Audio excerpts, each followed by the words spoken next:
Okay, Bismillah Rahman Rahim. I will also start by reciting from the Holy Quran. A'udhu billahi minash shaitanir rajim. Bismillahir Rahmanir Rahim. Wal 'asr. Innal insana lafi khusr illa alladhina amanu wa 'amilus salihati wa tawasaw bil haqqi wa tawasaw bis sabr. Sadaqallahul Azim. So I would like to extend a warm welcome to all of you, and especially to all of our guests who have come from far, and to all of the students who have joined in this event. So this is the first international conference on Islamic ethics and AI. Introduce you to AI, and I will also introduce to you the agenda of this event. So is this working? Yeah. So this is the International Conference on Islamic Ethics and AI. This is work in collaboration with the IBA University from Karachi. We got this project funded from Facebook Research Ethics and AI Research Initiative for Asia Pacific. And we are working in collaboration with some partners, including Al Qadir University, Nasiha Institute. And we have an exciting lineup of talks planned, including, this is perhaps too small, but I'll read out some. In fact, you can read the names. These are the talks that we have planned over the 3 days. Let me give you a big picture overview of the sessions that we have. On both of the days, we will be having 2 sessions. The first session, I'm starting with the first talk, introduces and contextualizes AI and tells you what are the ethical dilemmas and why do we need an Islamic ethics approach based on Islamic ethics for this. So for the first day, we are going to set out the challenges we're facing. We will introduce what AI is. And then we have a series of talks, including the next talk by Dr. Amana Rakib, who will tell us about ethics of technology from an Islamic perspective. She did her PhD in this area, and she has continued to work in this area. Then another member of our project, Mufti Akhlaq, would tell us about the benefits and harms of technology in Islamic terms. So we have these 2 terms, maslaha and mafsada, which correspond roughly to benefits and harms. And basically everyone who makes use of technology is intending to use it for some benefit. But we will discuss how can we know what is a true public benefit, what is true maslaha. It is stated in the Quran as well that many people, they try to do islah, but they are actually creating fasad. So we need to have a framework through which we can judge whether a technology is actually leading to benefit for the public at large. And one of the aim of this conference is to converge on ideas which we can use to make this judgment. So to set the stage, Mufti Akhlaq will tell us about benefits and harms of technology by relating it to the Islamic concept of maslaha and mafsada. We will then have a talk by Dr. Shazib, who will talk about the economic model of AI and why that is problematic, why AI does not have to be this way, but the economic logic followed by many companies these days is using AI for profit, and it's not necessarily for the best interest and welfare of people. Okay, and after that, we have a few more talks. In the second session, we will be having a few keynote speeches.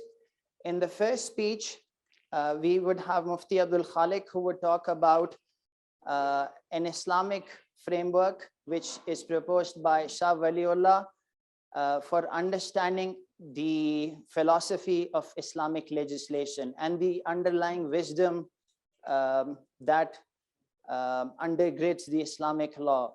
So he is an expert in this area, and we can use many of these ideas for developing an authentic Islamic ethical framework for AI.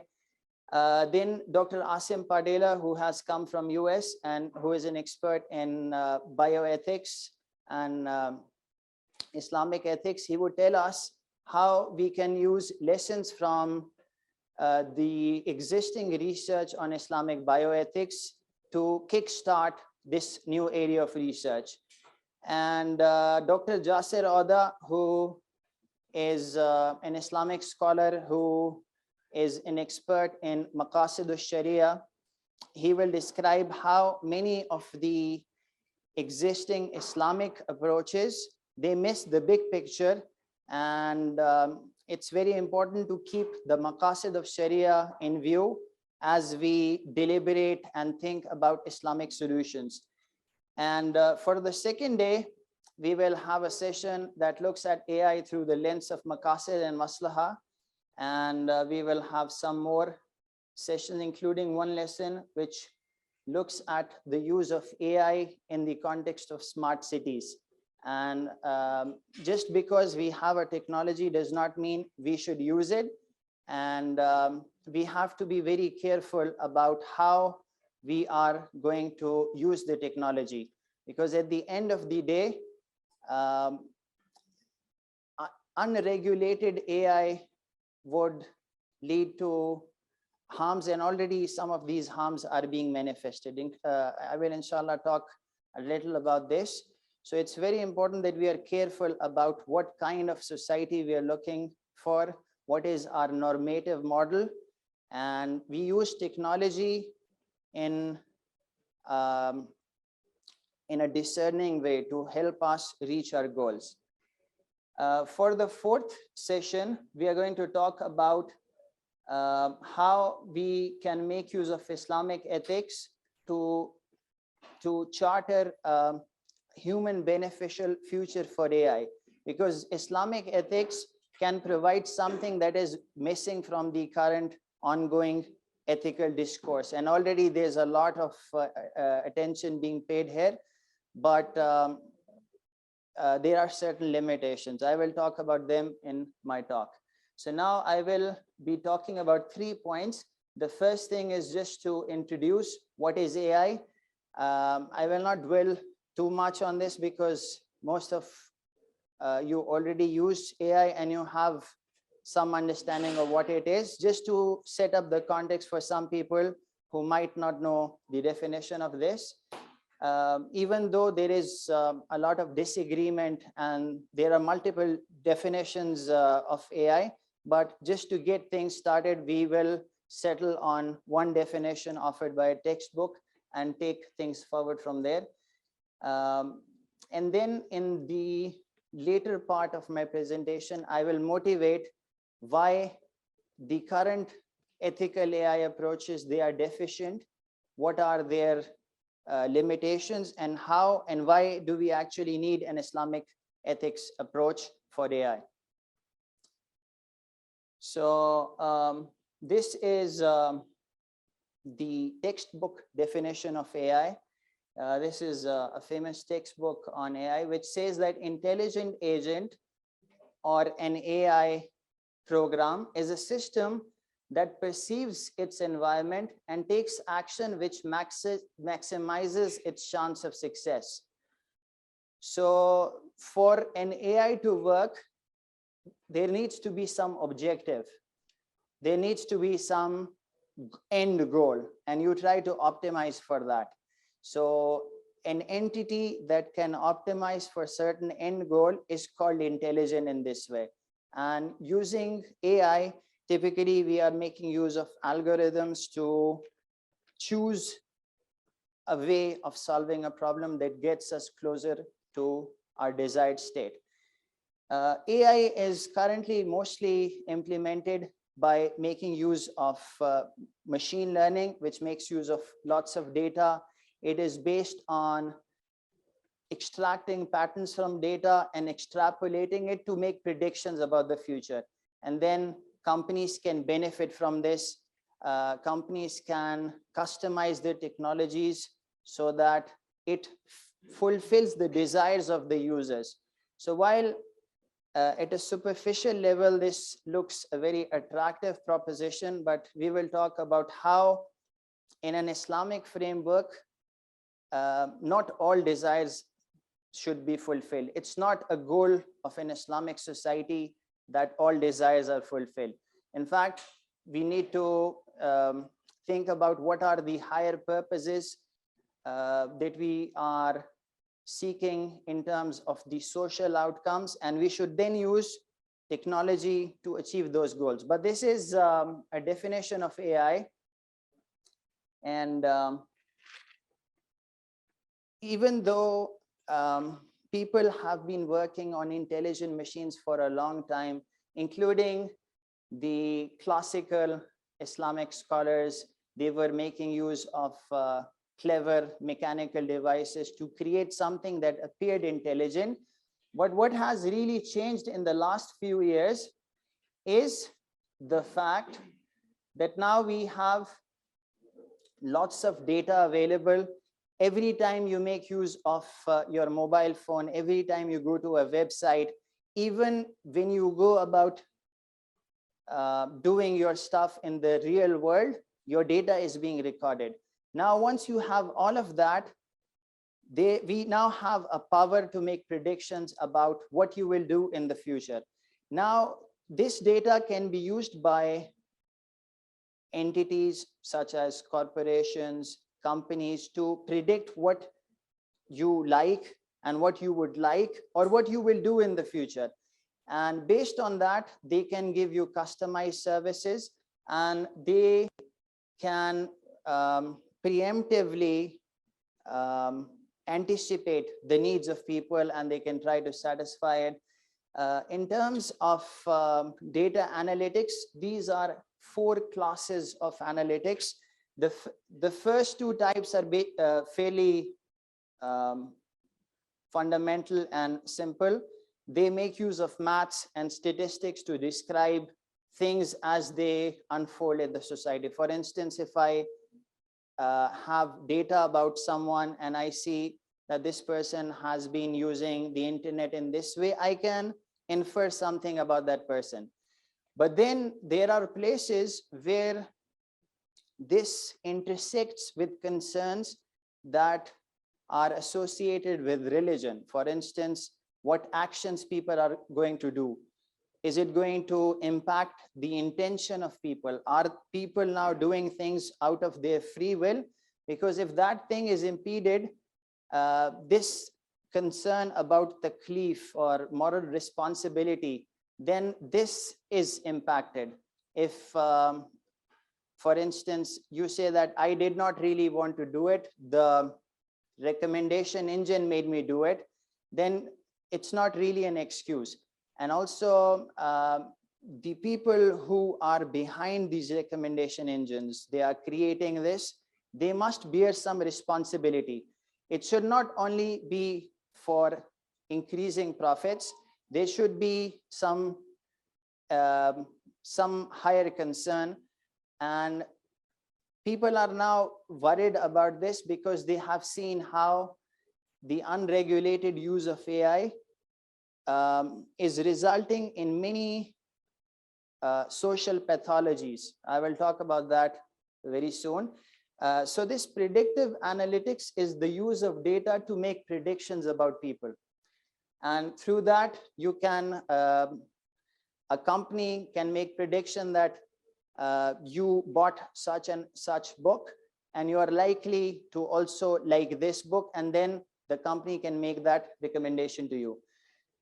In prescriptive analytics, you have a certain normative principle in mind. So you want to achieve something and you can prescribe certain actions, or you can nudge people towards certain goals. Now, these technological companies, they have a lot of influence, and they have done social contagion experiments. They have seen, just by influencing how, for instance, the social feeds are shown to people, that they can influence, it can influence how you vote. It can influence what mood you feel. And so with this kind of power over people, the responsibility then increases. So this is the landscape of data analytics. So these are the 4 concerns. Here you are just using math statistics to describe something. With the diagnostic analytics, you're trying to figure out what happened. If there has been an anomaly, you figure it out. But then there is also predictive analytics and prescriptive analytics. This is where most AI companies operate. And with prescriptive analytics, you have a chance of doing good and bad. You can nudge people towards good and nudge people towards bad. Now, this is an entire area of research in behavioral science called, this is a theory that also got a Nobel Prize. And there is a lot of work on seeing the ethics of nudging. And the proponents of nudging, they say that this is really inevitable. Every time you are presented a choice architecture, the way you are presented the choice matters. If you are not given a choice, you will not choose it. So, and also maybe you change the defaults in a way to make something that is socially desirable more automatic. So these are the kinds of things that companies can do. Okay, now let me now show you some examples of AI in action. So although movie examples of AI would be robots and Terminator and things of those sort, but every day we are making use of AI. Your social media makes use of AI. Your everyday web portal where you go to get customized feeds, Twitter, Facebook, all of these companies, they make use of AI. They are essentially AI or data-driven companies. So let me show you some examples. Data science and AI is used in business.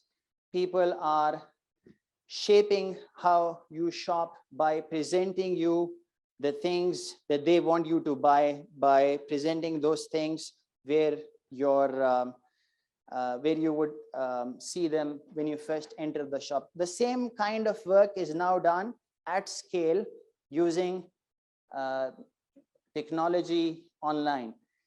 You can make use of this for recommendations, and frankly, most of the videos and most of the stuff we view online is through recommendations. So there's a lot of good that happens. Lots of utility is accessible. But at the same time, there is a concern that this can be used for harming people or for radicalizing people or for nudging them towards outcomes that may not be, in our case, they may not be aligned with Islamic purposes. So some other examples are shown.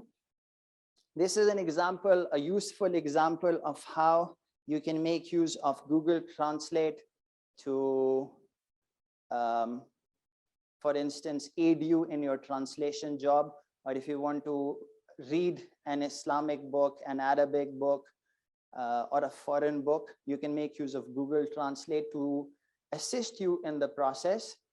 So this is a positive use of technology. Technology is like that. It is, some people say it is like fire. You can use it for beneficial purposes, but it can also burn you. It is also another metaphor that is used is that it is a double-edged sword. If you are careful and if you are skillful, you can use it very well. But if you are not careful, it can bring you harm as well. These companies, the search companies, the social media companies, they make use of AI. And the navigation mobile application that we use, they're also making use of algorithms. And in many cases, they're making use of data. For instance, some of you might be using the application Waze. So people who use Waze, they are sharing their data with the with the people who manage the app, and through that they can know which places of the city are more crowded, and they can tell people to avoid those places. So this is again a positive use of technology. But again, when data is shared, you need to be careful whether that data is scraped, whether that is used for any ulterior end. So all of these checks and balances, a system should be there to ensure that there are no negative uses of the data. This is another application that requires a lot of contemplation and deliberation: facial recognition. So with sensors and facial recognition, you just walk into a room, and for instance, in a smart room, maybe it will do something special just for you. When you walk in, when you come, maybe the door would open for you. Maybe the smart room is so smart to recognize that you are here. Maybe the air conditioning would be done just as per your taste. However, there is also a risk, and in fact, this is being done for systemic oppression by the state, for instance. So we have to be careful, and we have to have sufficient safeguards and systems to ensure that these things are not abused. These are all also examples of AI. This is the robotic vacuum cleaner. This makes use of elementary robotics, which is related to AI. This is another example of a robot. Now let's see some concerns about AI. So we have seen some positive applications of AI. Some people might say that they are overthinking it, or maybe they're just taking the line of thinking to its logical end. They are saying that AI is the biggest risk we face as a civilization. This is Elon Musk. He is not a person who is he is from technology. He makes use of technology, but at the same time, he is voicing this concern, as well as many insiders from the field of technology. This is another news related to how people are saying that some of the biggest companies, they are making use of technology, but at the same time, without really thinking through what will be the effect of this on the society. So experiments are performed, but without really thinking through. So for Facebook, they had a mantra at the start of their journey. They would say something like, do it quick and break things, or something. There's a book on this as well. This was their slogan, that we should not be slow to do things. But if you think about this, there is also a hadith from the Prophet sallallahu alaihi wasallam, which says that haste is from shaitan, and quiet contemplation is from ar-Rahman, or something of this sort. So the idea that the modern culture is characterized by speed, and everything must be customized and catered to your nafs, which is, again, there should be a limit to this. And this is where we are coming in. We are seeing what should be the limits, and how do we look at these things? How can we use it in a way that is socially beneficial?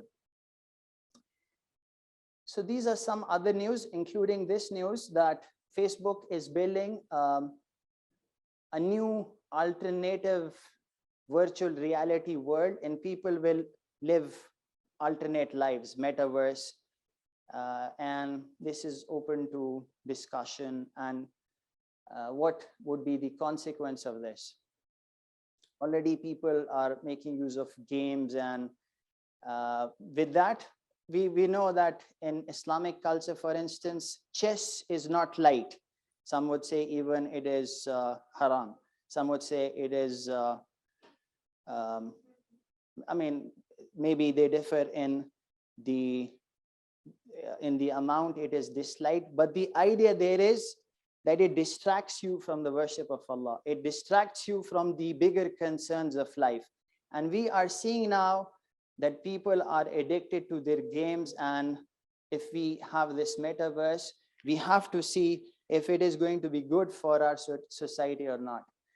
So I will, for the sake of brevity, just refer you to this video if you are interested, where I talk more about the historical development of how we started in AI, how it went through seasons and phases. Sometimes people were very excited, and then they were disappointed by the lack of success. And then in the last 10 to 15 years, again, we have had spectacular success. In some narrow tasks, AI is outperforming human beings. But at the same time, AI is not intelligent in the way humans are. They can just pick up patterns from data, but for instance, they cannot figure out causality. There are other things which we know that current AI system approaches, they do not have that capacity. So now let me go on and talk about reviewing modern AI critically. We will consider both the good and the bad, and we will see things for as they are. So there is this quote going on in the tech industry that technology is driving the future, but who is steering? Do we have a reasonable debate going on which direction we want the technology to take the society? Or is it just the corporations who are making these decisions? So we need to have all the stakeholders come together to create human beneficial AI. So these are the kinds of concerns we should think about, especially if we are making use of AI, if we are an engineer, if we are a user, and all of us are users of AI, if we have children who make use of tablets that run AI applications, that make use of the web and so on, who will benefit or suffer from the technology that I'm creating? How much and what social impact will it have? And this is not only something that Muslims are thinking about. In fact, within the general AI ethics community, people are raising these questions. And it's time that we also contribute to this discussion. And I will talk in the third part about how we can contribute to this discussion. जब 10 minute रह जाएं, 5 minute रह जाएं, मैं बताइएगा. So Kevin Kelly is the editor of Wired magazine, which is a famous magazine that techies go to. It has been there since the early days of the internet. And he says that every new technology will bite back. The more powerful its gifts, the more powerfully it can be abused. So for instance, now we have Google, and through it we can search things. We don't have to memorize things.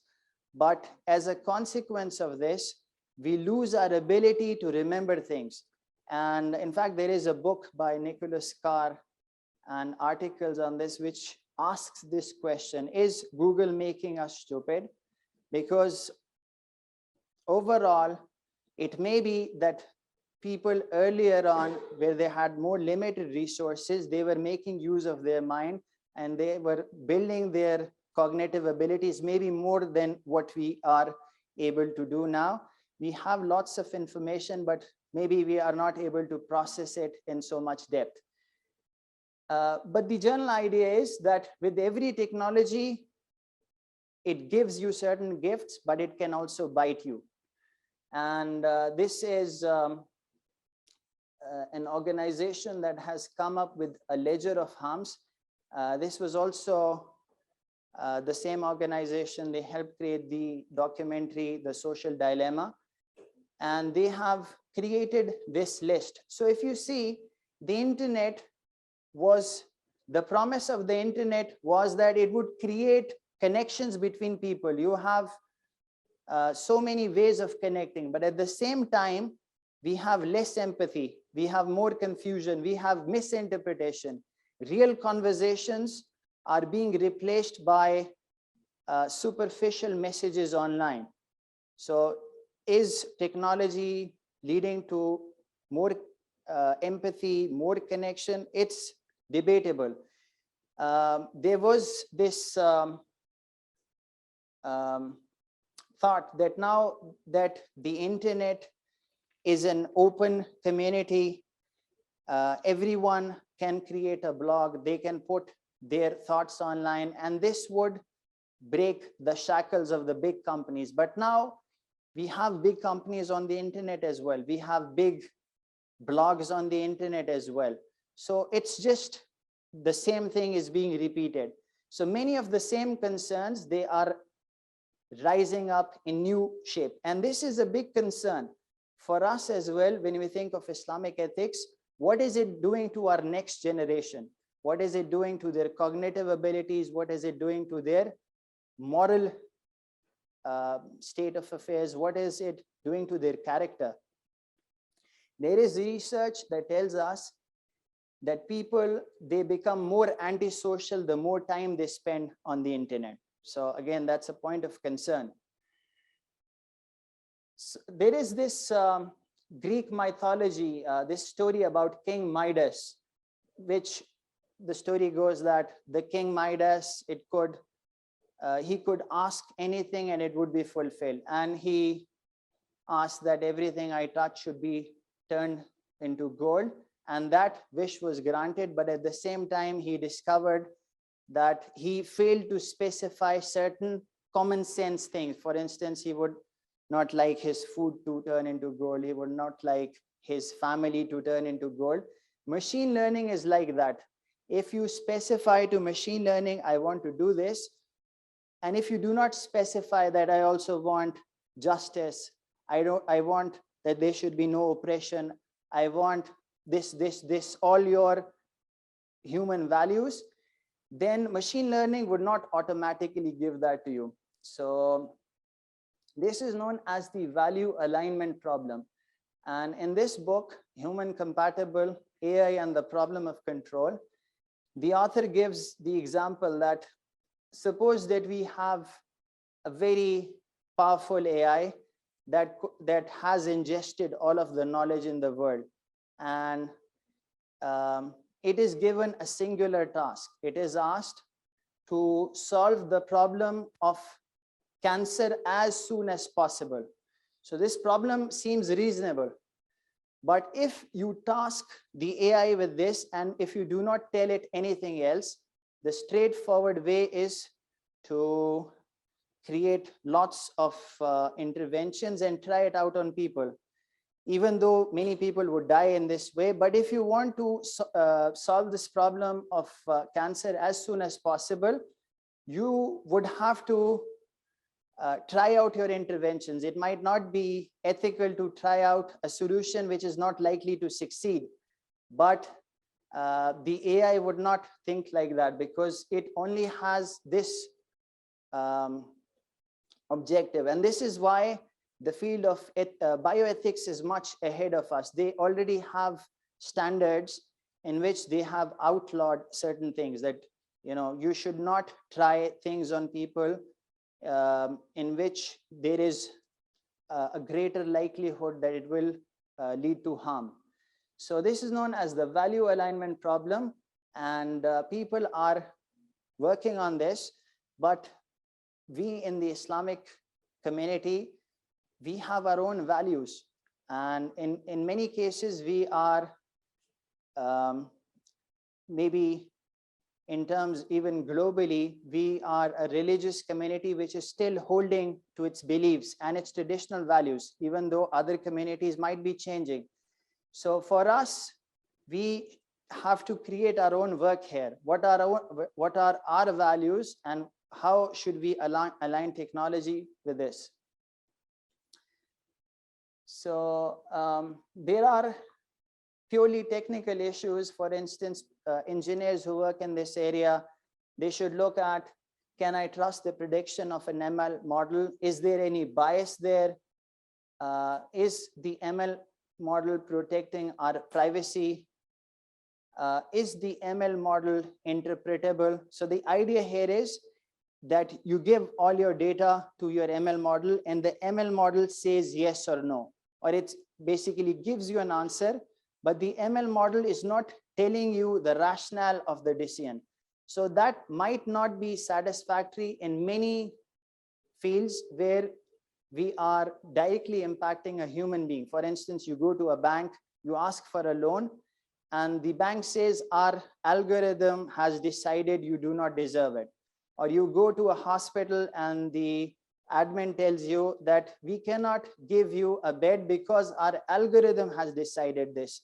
We need to have a deeper explanation, and that should be aligned with the human values, and then it would be more palatable to people.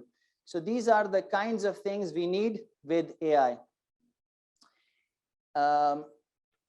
Another issue is that modern AI is based on your data, and it's based on selling ads.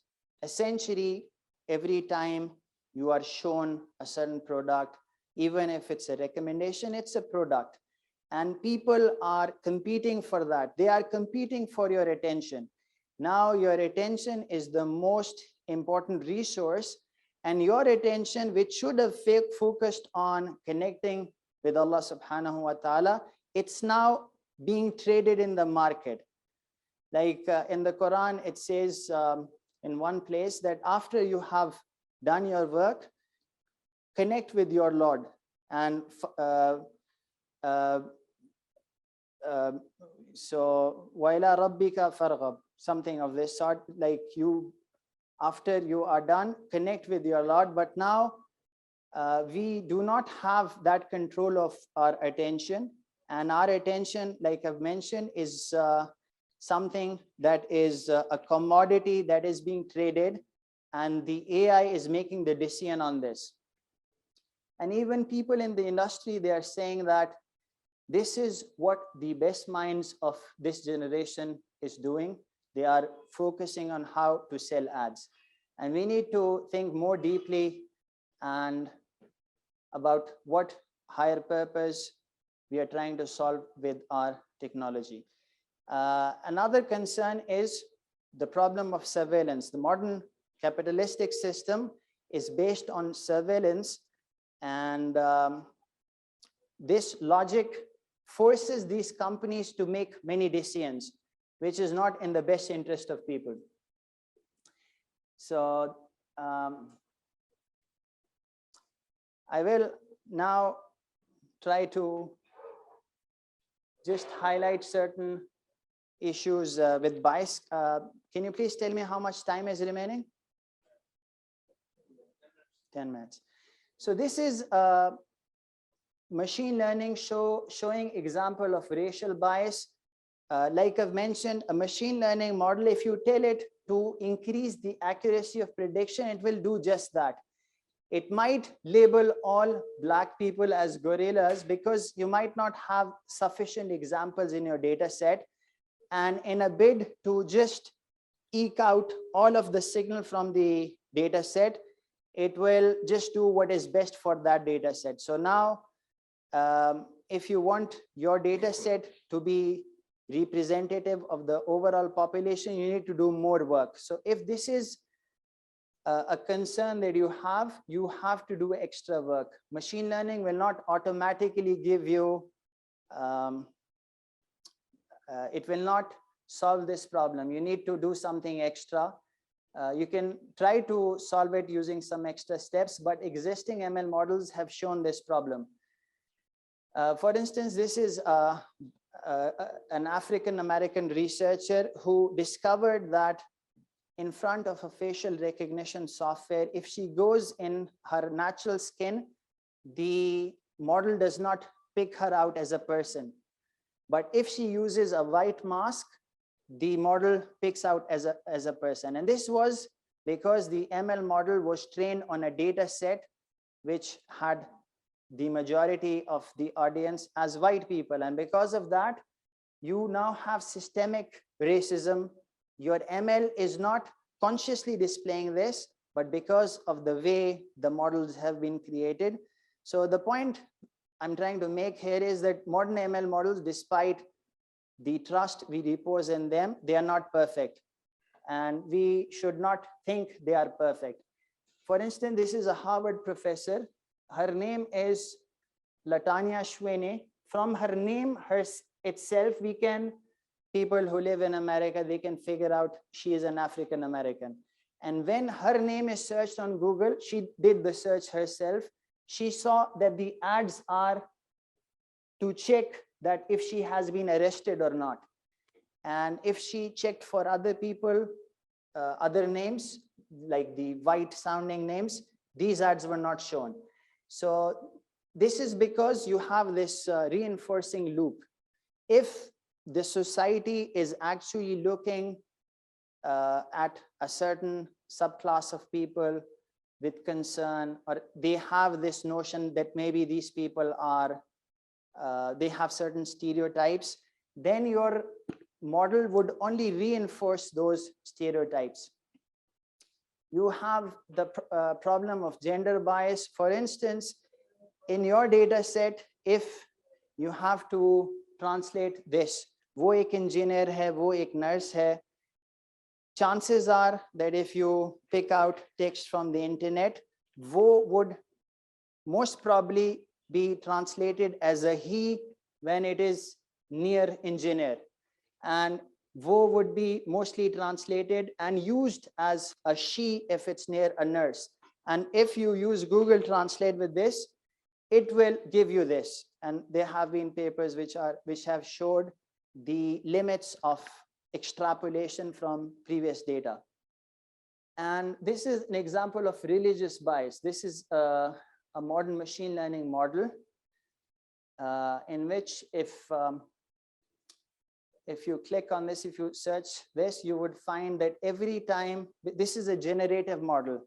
If you use this model, it can complete sentences. So if you start with two Muslim, or a Muslim walks into a shopping center or something of this sort, usually the auto completion would be violent. It would be showing a stereotype as if all Muslims are violent and terrorist. And this is because the data that this model has been trained on is the Western media data set. And they have this problem. They have a biased coverage. And with the machine learning, if your data is biased, your conclusions would be biased. These are some books which highlight how modern machine learning, they can serve to systematically implement oppression, or even act as weapons of mass destruction. This is a play on the word weapons of mass destruction. The idea is that machine learning makes use of math. And because you are making use of math, there is this idea that everything would be objective. But as I've shown, there are many instances where bias can feed into the system. Let me now, inshallah, spend a few minutes, 5 minutes, on why we need Islamic ethics. I have talked about why we see concerns about modern AI. Already people are thinking about this. This is a paper published in Nature Machine Intelligence in 2019, in which people, these researchers, they looked at the various codes of ethics that have been published online, and they counted up to 90 codes of ethics which various corporations, various nations have put out. And most of them, they agree on certain things. For instance, most of them say we should have justice. We should have more autonomy. People should not be controlled. People should be in charge of their decisions. We should not be having maleficence. We should be having non-maleficence. We should be having beneficence. But the idea is, and this has now been also documented, that we need to go beyond this. because having these principles is only the first stage, but then you need to have an entire system. Otherwise, the corporations and the powerful entities who can get away with it, they will continue to do things as they like and in a way that satisfy their bottom line, which is usually their economic concern. So current AI ethics, it is based on principlism. We just say, if you go and see Google's principles and Microsoft principles and Facebook principles, they're all alike. All of them say we should be human-centric, we should be having all of these nice things. And in fact, many of these companies, they are working on improving their system. However, we need to have a whole coherent system which is not revolving around only the corporations. It needs to be like, if think about United Nations, if it was really effective, then we could promote certain good virtuous behavior internationally. So we need to have holistic interplay of many entities, but currently we have limited coordination between users, designers, deployers, policymakers, national and international governance. Most of these corporations are based, for instance, in the United States, and we cannot do anything. Even strong countries such as the United Kingdom and many other countries, they cannot influence their behavior because they are protected in various ways. We have a lack of diversity. Most of these principles, they are coming from secular grounds. They are not thinking about the Islamic worldview. And the Islamic worldview is distinct, as I will explain in the next slide. So we need more technological solutions, but we also need more political philosophy, more moral philosophy. And that's why we have gathered a very diverse team here and to start this conversation. I will also say that a major deficiency is that the current systems, they are indifferent or they do not pay any attention to Islamic objectives or any spiritual goals. And one slide on why that is the case and how we are different and why we should create our own space and our own contribution to this global discourse. So I will inshallah finish in 5 minutes. So the point I would like to make is, in contrast to the modern thought, human beings are not simply evolved animals. So in our belief, we have these two potentialities, angelic and animalistic, or we have this istidad, malakiyat or bahimiyat. And any system which only focuses on just, for instance, the animalistic part of human beings, the fulfilling of desires and having more power, having more authority, getting a bigger clout on social media. So all of these things, they will not automatically connect you with this, or if you dwell too much on this, it may diminish your jo ruhani aapka part hai. And therefore we need to emphasize this. And we would only call a system good for human progress and benefit if it simultaneously satisfies both the bodily needs and the spiritual needs. Another thing in which we are different and distinct is that economic and material progress is not the only kind of progress that is to be sought. In fact, from the Quran, we see that success comes from perfection of character and purification of the heart and soul. And this is the meaning of human felicity or sa'adat. Following desires is not per se desired, and desires are to be curtailed and regulated. This is an Islamic guideline that the people who would enter Jannah would be those who diminished their desires or regulated them so that they become compliant to the dictates of Sharia. Another difference is that this world is real but transitory. We don't want to create a virtual Jannah, a metaverse in which you can live all of your fantasies and all of your desires. We have Jannah, real Jannah to aim for. So for that, we must strive in the way that actually would lead us there. And therefore, we should not run after this mirage. And the Islamic yardstick of success is different. Real success is the success of the afterlife. And finally, Allah created humans, the world, the universe for a purpose, that is with maqsad. And inshallah, we will talk about this in a dedicated session. So I will not, inshallah, take too much time, but inshallah, we can discuss this in the question answer, or maybe when we would have dedicated sessions on this. I will finish on this, that with what, there is this book by Sayyid Abul Hasan Ali Nadwi, who wrote that what the world has lost due to the decline of the Islamic civilization.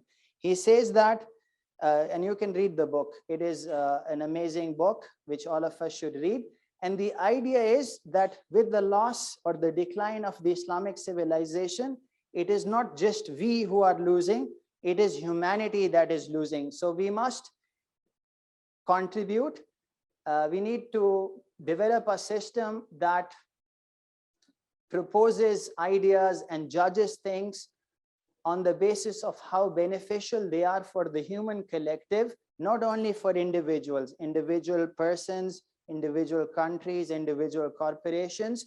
We need to distinguish between these two things, Rai al-Kulli and Rai al-Juzi. These are pure Islamic concepts. Inshallah, we will have an expert on this topic talking today, who would describe how, if you look at benefits from this perspective, then it's only your own needs, your own profits. And it might be that your country or your corporation is profiting, but some other country is being colonized. Some other people are being colonized. Some other people are being in misery because of you. So we need to have systems that take things in a holistic way. And inshallah, we have this event for this. This conference is an aim to start the conversation. I'm sorry for taking more time than I should have. I will finish, inshallah, with this. Subhanakallahumma wa bihamdik, ashhadu an la ilaha illa ant, astaghfiruka wa atubu ilayk. Thank you very much. Inshallah, I will ask the next presenter to come. If there are questions, we can talk in the intervening break, inshallah. Thank you.